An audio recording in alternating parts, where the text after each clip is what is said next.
Chers téléspectateurs, bienvenue dans Culture à la maison.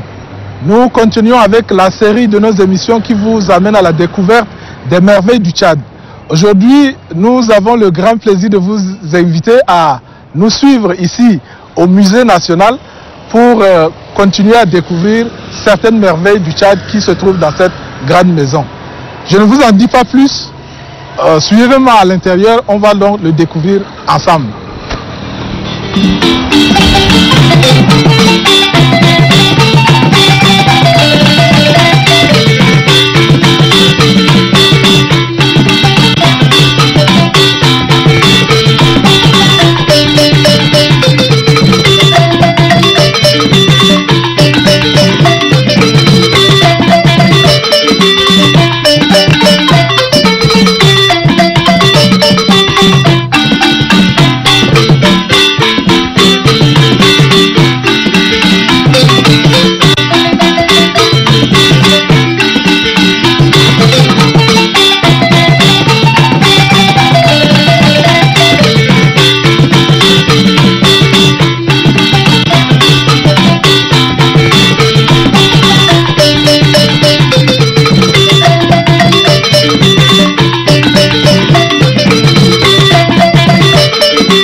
Qu'est-ce qui motive donc ce partenariat entre votre organisation, la délégation de l'Union européenne avec le ministère du Développement touristique, de la culture et de l'artisanat dans le cadre culturel actuellement?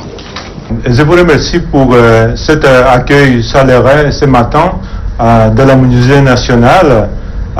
J'aimerais exprimer d'abord mes remerciements au directeur de la Maison des patrimoines culturels. En effet, initialement, il s'agissait d'une action communication qu'on a commencé à discuter avec le directeur de la Maison du patrimoine culturel dans le contexte des excursions pédagogiques pour les élèves des lycées de la périphérie de N'Djamena pour offrir l'opportunité pas seulement de visiter le musée, mais aussi de s'exposer à toute cette richesse culturelle préservée ici par le musée national. L'émergence de Covid a posé une barrière devant nous, parce que les deux étaient d'organiser le visite présentielle, physique. Alors, directement, on s'est mis ensemble avec l'équipe de la Maison des patrimoines culturels pour voir comment adapter cette action aux circonstances actuelles du Covid et comment reconfigurer le concept de cette action de façon que s'inscrit dans l'application des mesures sanitaires et barrières édictées par les autorités compétentes. Les résultats étaient un concept qui offre la même opportunité, mais cette fois à distance. C'est-à-dire qu'on va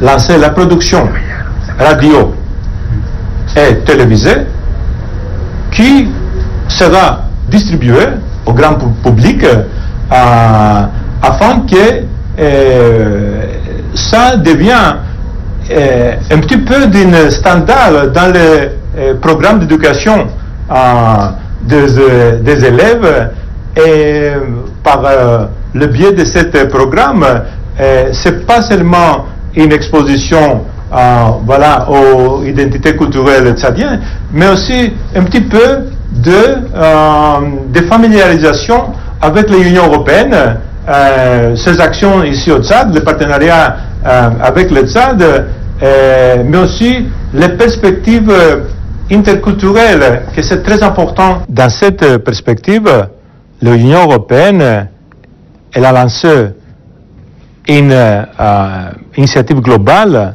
avec le titre Team Europe qui mobilise 20 milliards d'euros et profite de populations vulnérables dans les pays partenaires partout dans le monde, en Afrique, en Amérique latine, en Asie, aux Caraïbes, aux pays voisins de l'Union européenne. L'action de communication qu'on parle aujourd'hui, ça fait partie d'une plus large cadre de soutien que l'Union européenne finance ici au Tchad. Et j'aimerais vous informer, étant donné l'opportunité d'aujourd'hui, des actions d'appui budgétaire pour soutenir le gouvernement du Tchad dans cette circonstance socio-économique très particulière. J'aimerais citer un mot exprimé par notre autre représentant pour les affaires extérieures de l'Union européenne, M. Borrell, qui a dit que la solidarité ne saurait être un vain mot, mais l'action concrète. Bien, chers téléspectateurs, comme vous venez de le suivre par le représentant de l'Union européenne, ce programme était un programme pédagogique de visite des merveilles du Tchad avec les élèves. Mais à cause du Covid-19, donc, qui nous contraint de rester à la maison, nous sommes donc obligés de restreindre cette activité à vous présenter les merveilles du Tchad au travers de la télévision. Nous allons tout de suite donc découvrir les merveilles du Tchad qui nous restent encore à découvrir. Aujourd'hui, nous allons demander à un spécialiste de nous expliquer les ruines de Ouara. Qu'est-ce que Ouara? Où se situe ce site? Pourquoi est-ce que cela devient-il un patrimoine? Nous allons donc le découvrir sur le plateau avec l'invité.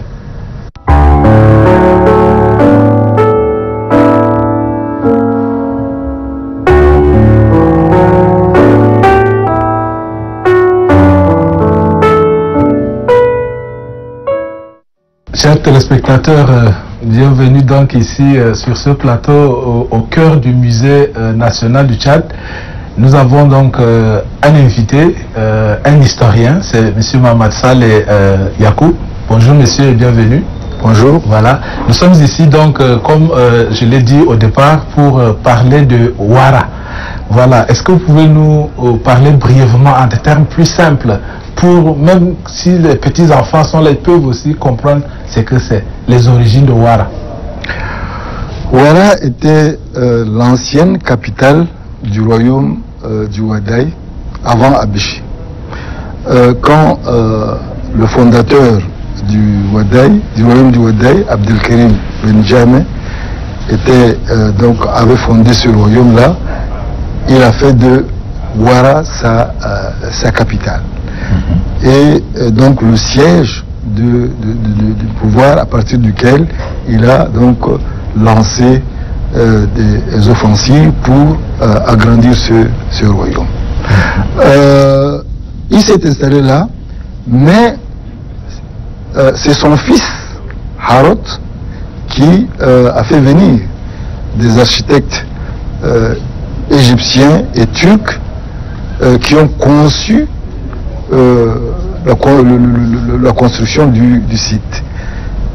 Donc ce site a été sous l'instruction du sultan Harot, et donc il n'a pas été réalisé en d'une seule fois, mais en 4 étapes qui se sont étalés sur près de 40 ans. Et donc, Abdelkarim a, disons, choisi le site qui était vraiment un site stratégique parce qu'entouré de montagnes, avec une seule entrée. À l'époque, donc, les guerres se faisaient avec des chevaux, etc. Et donc, quand vous avez des montagnes autour, ça constitue une barrière défensive très importante et des endroits où les guetteurs voient venir de loin l'ennemi. Et ça remonte vers quelle année à peu près? Ça remonte au début du XVIIe siècle, à 1635. Et là, donc Harod a commencé donc la construction et c'est le fils de son fils qui a fini. Vous voyez, donc au départ on a construit la première étape qui est le palais où se tiennent les audiences royales. Dans un deuxième temps, on a construit les appartements du sultan lui-même et on a aussi construit le harem. Le tout entouré d'un mur d'enceinte d'à peu près d'un diamètre de 325 mètres. Alors actuellement, si par exemple quelqu'un, un voyageur en partance pour le Ouaddaï, voudrait peut-être s'arrêter et voir ce site-là, où se trouve-t-il, où est-il localisé? Le site de Ouara se trouve à 50 km à vol d'oiseau au nord-ouest d'Abéché. C'est un site vraiment impressionnant qu'on peut réhabiliter pour le tourisme, pour la protection du patrimoine, pour l'identité et l'intérêt de sauvegarde du patrimoine tchadien, voire mondial. Et concrètement, de quoi est constitué le site? Comme je l'ai dit tout à l'heure, il y avait d'abord le mur d'enceinte à l'intérieur duquel il y a donc 4 grands bâtiments. Il y a le palais officiel qui constitue le bureau, il y a la résidence du sultan, il y a le harem, il y a ce qu'on appelle la case du marabout et il y a aussi là où on garde les chevaux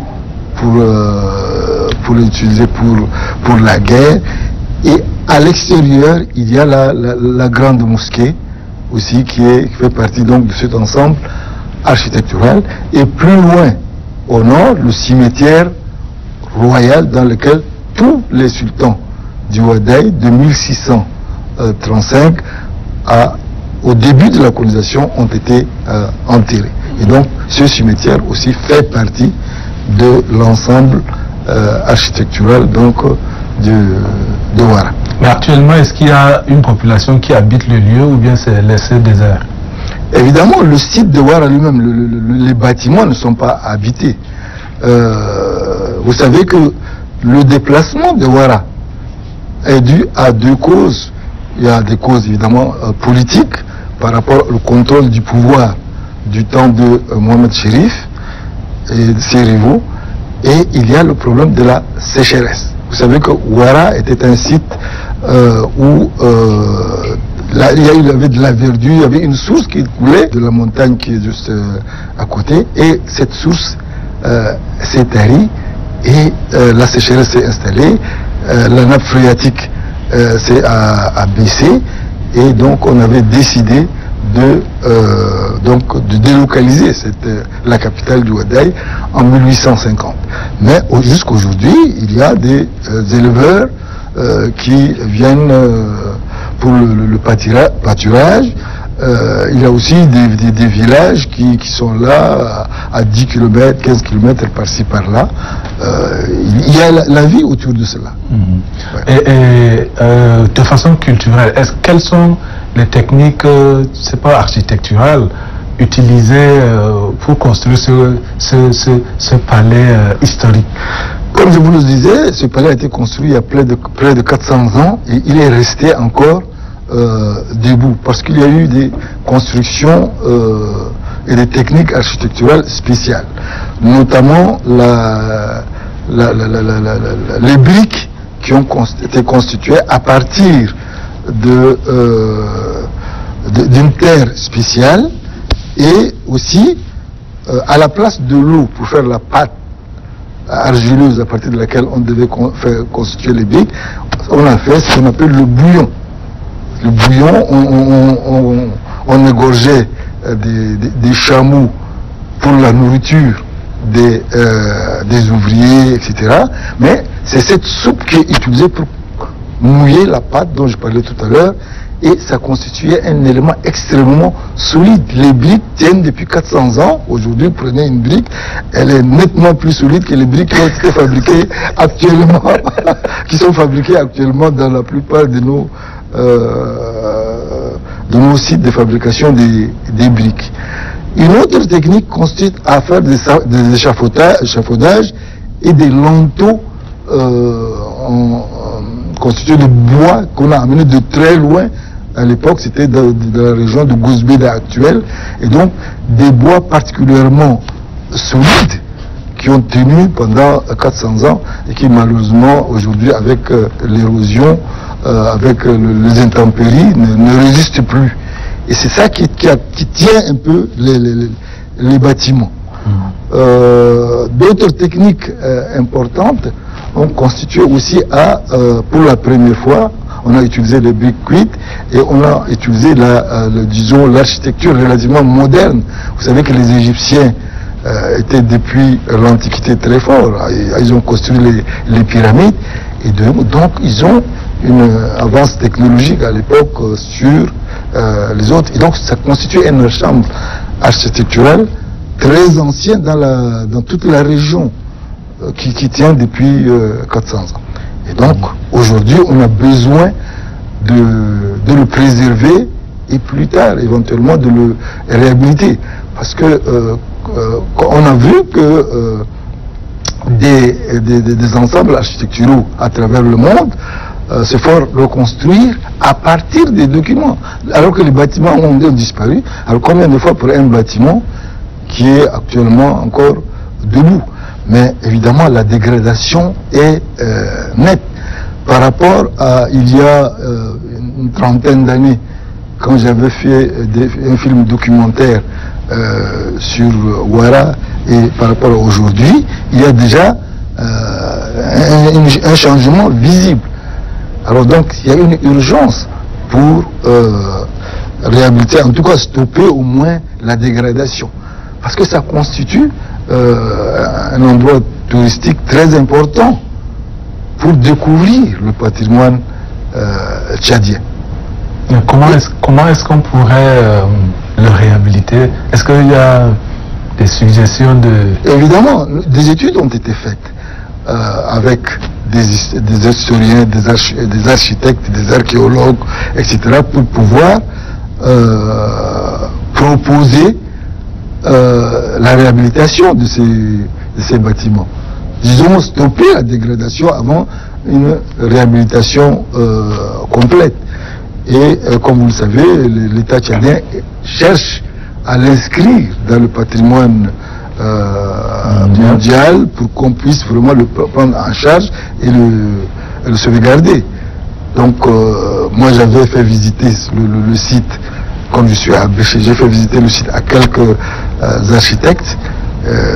Vraiment c'était possible de pouvoir le réhabiliter. Et donc il faut que l'État tchadien, avec les organismes tels que l'UNESCO et d'autres, pouvons nous aider à pouvoir réhabiliter. Parce que c'est des sites comme ça, on voit. Mais aujourd'hui, si on réhabilite, ça peut rapporter beaucoup avec le tourisme, etc., etc. On peut commencer par exemple, résoudre le problème qui a causé le départ de Ouara. C'est-à-dire, actuellement, on a des techniques pour pouvoir faire des forages, trouver de l'eau. Et donc, la présence de l'eau, la présence des personnes, etc., peut déjà faire revivre ce site très important qui peut s'autofinancer par la suite, une fois réhabilité, par des visites, etc. Mais actuellement, est-ce que le site attire-t-il des visiteurs, que ce soit nationaux ou internationaux? Oui, bien sûr. Je me rappelle que en novembre dernier, alors que j'étais à Béché, il y a eu, vous savez, un conseil des ministres spécial à Béché, délocalisé à Béché. Plus de la moitié des ministres, avec à la tête Madame le ministre en charge de la culture et du tourisme, a pu visiter ce site, et il a impressionné beaucoup. Et donc, progressivement, on essaie de sensibiliser les gens qui peuvent décider pour qu'on puisse s'intéresser à ce genre de patrimoine. Au Tchad, il y a d'autres sites aussi qu'on peut, des sites architecturaux qu'on peut réhabiliter. Mais celui-là est le plus important, surtout qu'il est à seulement 50 km à vol d'oiseau d'Abéché. On peut créer un site, au lieu que les voyageurs, les touristes qui vont dans le BET, ils peuvent faire escale d'un jour, 2 jours pour Abéché. Et donc ça va en même temps faire revivre l'artisanat, etc. Et créer un pôle touristique très important. Vous savez qu'il y a beaucoup de pays, il y a des pays qui vivent du tourisme. Parce que les gens sont impressionnés des exigences. Les gens, on parle de Ouara, mais ils ne savent pas que vraiment ça a une telle importance par rapport à ce que nous disons tout à l'heure. Mais l'accès au site, est-ce que c'est praticable? Ah oui, c'est praticable. Il y a une route qui mène là. On peut aller le matin et revenir l'après-midi. Voilà. On a entendu aussi que vous aviez dirigé ou alors collaboré dans des expositions autour de ce site. En quoi ça consistait?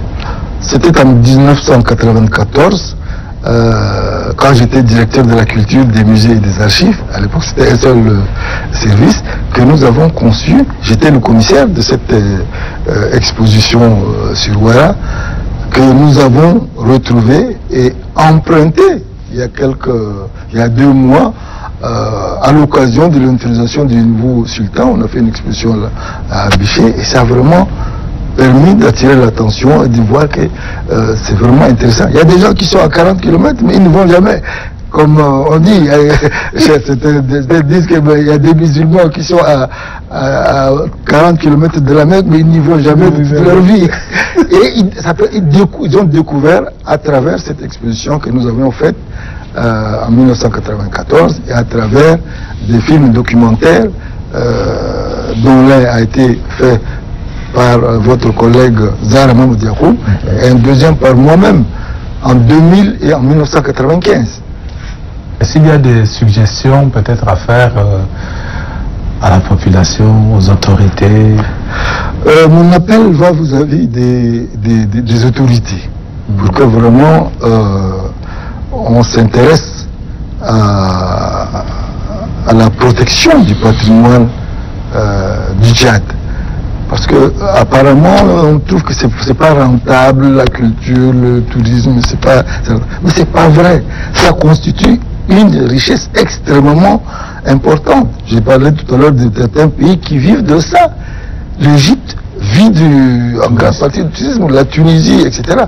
Alors quand on a